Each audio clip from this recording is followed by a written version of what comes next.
By now, if you covered all of the Nmap videos that we did, you should have an intermediate knowledge of Nmap.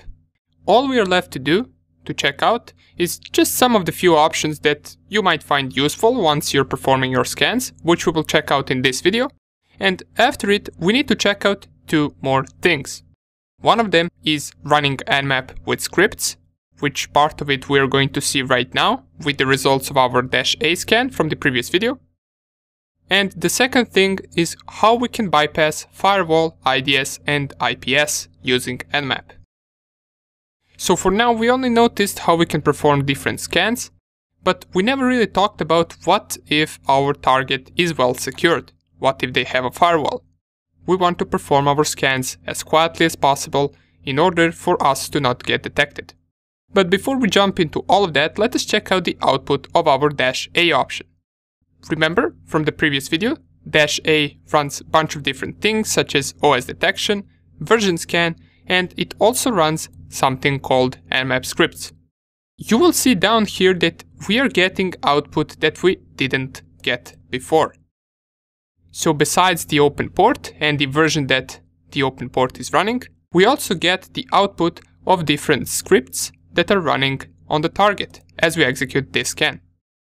So right now, here we can see that it executed the script for FTP anonymous login, and it says that it is allowed. And we will check out what the FTP anonymous login is. For now on, I can tell you that it is not really that secure. Even though if we go all the way down, here it says FTPD 2.3.4, which is this version that the target has, is secure, fast and stable. And I can assure you this is one big lie, as this FTP version is vulnerable. And we're going to see in the exploitation section how we can exploit this and gain access to our target machine. Down here we also get the enumeration of the SSH, so we get the SSH host key, nothing really too useful for us, the SMTP commands that are allowed, the SSL ciphers right here. We also get the HTTP server's header, the HTTP title, and these are just some additional information that we got from running scripts. If I go all the way down, we also get information for some other open ports. And down here, we will see that our scan also performed the SMB enumeration. So we got the computer name, NetBIOS computer name, domain name, SMB security mode. Down here, we also get the trace route to this target's IP address. And this is the one hop that we have since it is in our own network. It tells us down here that it also performed the OS and service detection, and here is the OS detection, but we already saw this. We got Linux running. So this is just some additional information on top of the information that we already had. But remember, -A is an aggressive scan. It does give us the most output out of any other options, but it is also pretty aggressive and easily detectable if target has some security measures. Since our Metasploitable doesn't have any security measures or is not behind any firewall, this scan is best for targets like that. So we got the most information using -A. But besides this -A, let us also check a few more useful options that Nmap gives us. And to do that, we're going to run the Nmap manual. So type man and then Nmap, and it will open up the manual once again. We already know how we can go through it with upper and lower arrow, and we're going to just go really quick through it and see whether there are any useful options that we haven't covered but that you might want to use. So if I go down here, this -SN option is really useful option.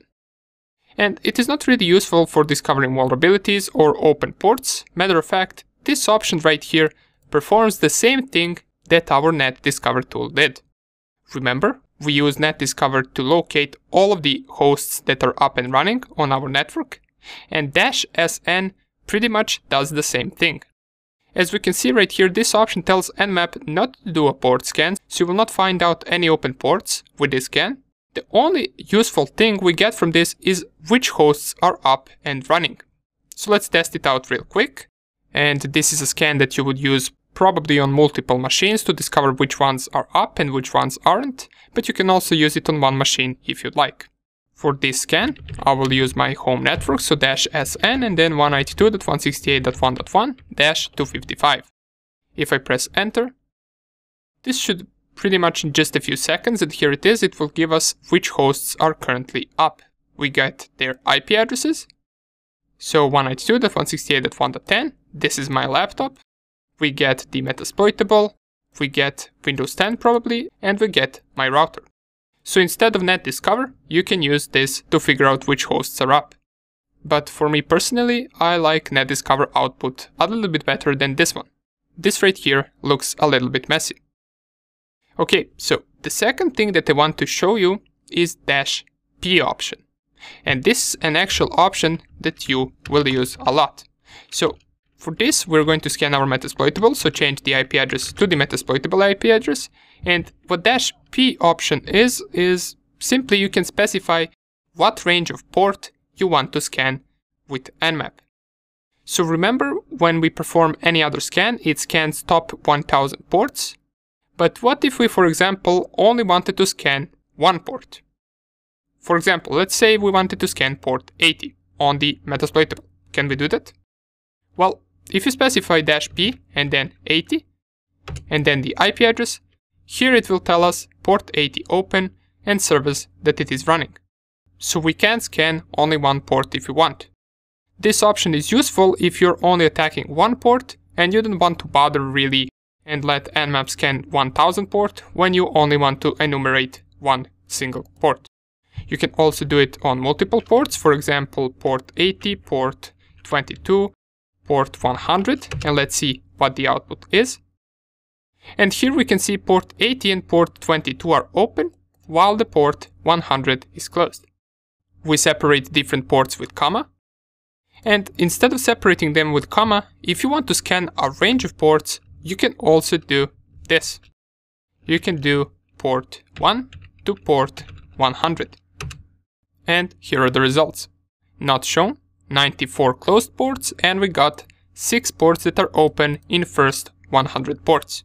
And remember when I told you that there are over 65,000 ports? Well, this is the option that we can use in order to scan all 65,000. If I type the same command, just I scan from 1 to 65,535 and press enter, this scan will take longer than any previous scan that we did, since it is scanning 65,000 ports. Here we can see the output. It finished in 7.74 seconds, and here are all the open ports that it managed to discover. Here are some of the ports that we never really discovered with previous scans that we did in last few videos. So this is really useful. If we used regular scans and we only scanned first 1000 ports, we would never really know that these ports are also open. Now, on the contrary, instead of scanning 1000 ports or 65,000 ports, we can use a cool option, which is -F, and it is capital F. And what this option does is, instead of scanning 1000 ports, it scans first 100 ports. So in case you want to perform a quicker scan, and you also want to scan top 100 used ports, you would use the -F option. If I press enter, you can see it finished in less than 1 second, and it scanned top 100 ports. Now this doesn't mean that it scanned port from 1 to 100, this simply means it scanned first 100 ports that are usually most used. So we got 21, 22, 25, 53, and a bunch of others as well. But whenever you really want to find out everything you can about the target, this scan will be more useful. The one where we scan 65,000 ports, since you can see there are a lot more ports that are open than with this scan. Okay, cool. Let me show you one more option before we proceed to the next video. And that option is how to output an Nmap scan. So there are a few ways that we can do that. If I run Nmap and then we use the scene scan, which we covered, and let's say we scan the Metasploitable, there are 2 ways that we can do this. If we want the output to be inside of a file, we can use 2 arrows to the right and then output of scan.txt. Let me see. You requested the scan type which requires root privileges, so let us run it with root. And press enter, type in password, and you will see we get no output to our terminal. That is because all of the output is stored in this file.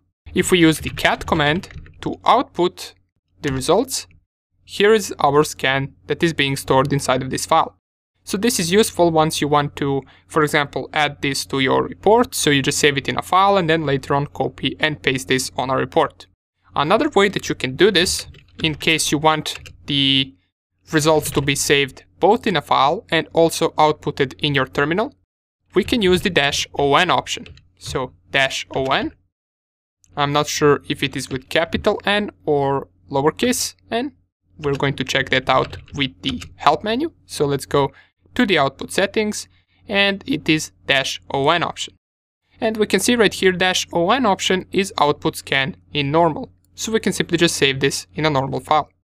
If you want some other file type, you can use OX for the XML. And we got some other options here as well that you might find interesting. For now on, we're just going to check out this one. So if I go down here and type nmap -on and then -ss, of course we need to run this with sudo. And we specify 192.168.1.5. Output file begins with, we need to specify the name of the file that we want to save it. So let's just call it output. And here it is. We get the output to our terminal. But if I also type ls and cat the output file, we also get the results saved inside of this file. Okay, great. These are just some of the basic options that I wanted to mention, since you might find them useful.